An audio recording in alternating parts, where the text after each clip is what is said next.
pour moi, l'exemple concret, c'était la série de capsules vidéo, qui est un exemple pour moi qui est une façon de faire de la narration spéculative.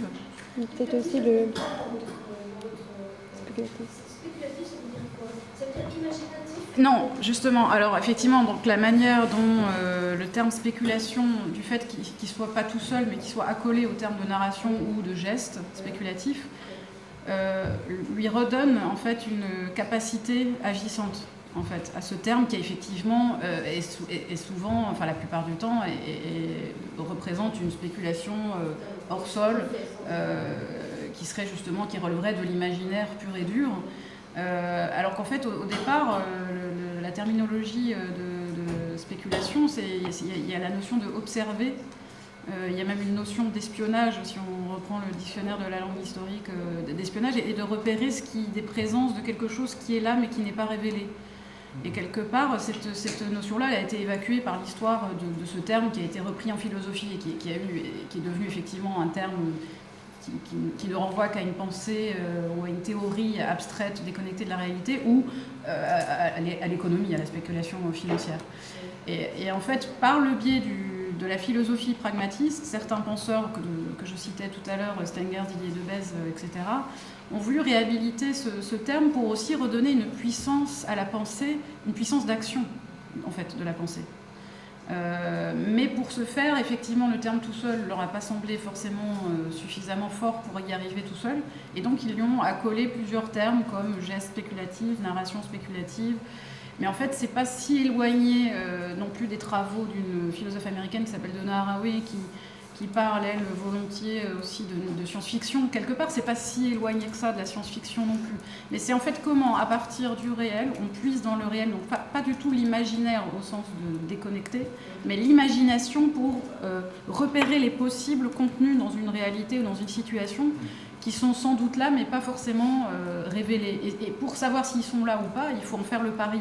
Peut-être qu'après, ils n'y sont pas. Mais c'est aller chercher les possibles contenus dans la réalité. Et c'est vraiment une lutte aussi des possibles contre les probables. Enfin, c'est ça qui importe aussi à ces philosophes, c'est comment on lutte contre les... Oui. Ah bah ouais, ça sera votre prochain.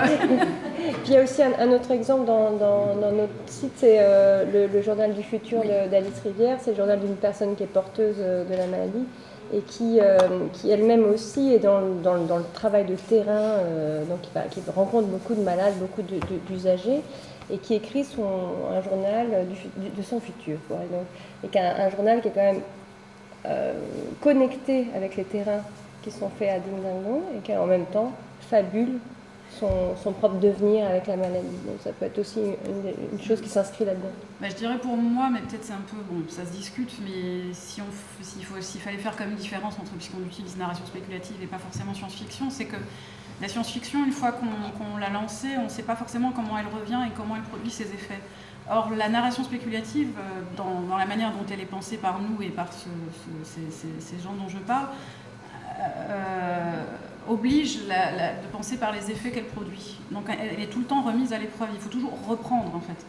Il n'y a pas à un moment donné juste où on fabule et puis point. C'est pas une bulle spéculative. Quand on parlait aussi de Huntingtonien, c'est qu'on lance un mot, il est éprouvé, il revient, c'est comment on fait ces allers-retours en fait constants pour pouvoir être repris. Ça c'est contenu dans la définition de narration spéculative telle que nous on essaie de la travailler en tout cas. Je trouve que ça a permis d'éclaircir la question d'Armel encore un peu plus.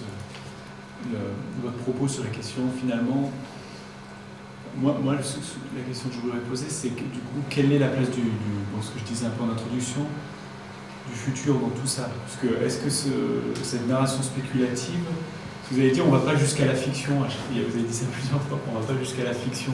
On peut, mais disons que dans le terrain... Je parlais du terrain. Oui. Mais sinon, on peut aller jusqu'à la fiction. D'ailleurs, on a écrit une pièce de théâtre, il y a une pièce de théâtre qui se joue, et il y a des histoires fictives. Okay. Absolument. Oui, on peut aller jusque-là.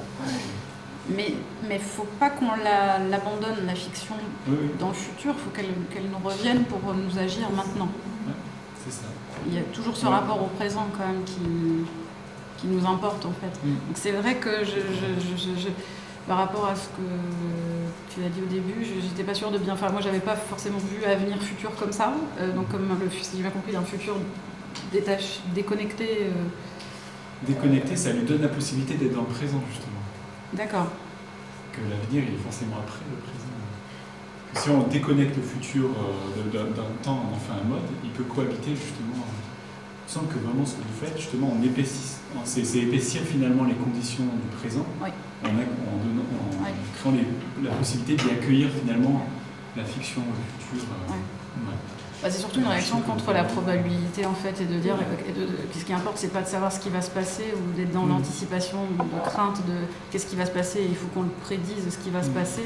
C'est de plutôt aussi laisser l'espace de désir, de quel futur on désire, mais sans se dire est-ce qu'il va arriver ou pas arriver, mais par contre il va nous amener à nous positionner aujourd'hui. Diamétralement, quoi. On va faire des pas de côté gigantesques. Mais ça, c'est pas éloigné finalement de ce que tu dis. Oui, tout à fait. Donc, ne cherchez pas les conséquences, mais les effets, c'est intéressant. Ouais. C'est vraiment une démarche très différente. Oui, on pense essentiellement par les effets, effectivement, et pas par les conséquences. Parce que les conséquences, c'est toujours sur le mode linéaire du temps, finalement, où on cherche les conséquences dans l'avenir du présent, alors que les effets, l'effet de rétroaction, parle. Puis conséquence, c'est parce qu'il y a toujours une cause aussi. Linéarité. Conséquence, parce qu'il y a une cause, et ça, c'est vrai que c'est toujours... Voilà, on est dans le linéaire, quand on est dans les effets, il y a quelque chose de plus complexe. On reviendra là-dessus peut-être après l'intervention de Max, qui permettra peut-être d'avoir un autre éclairage.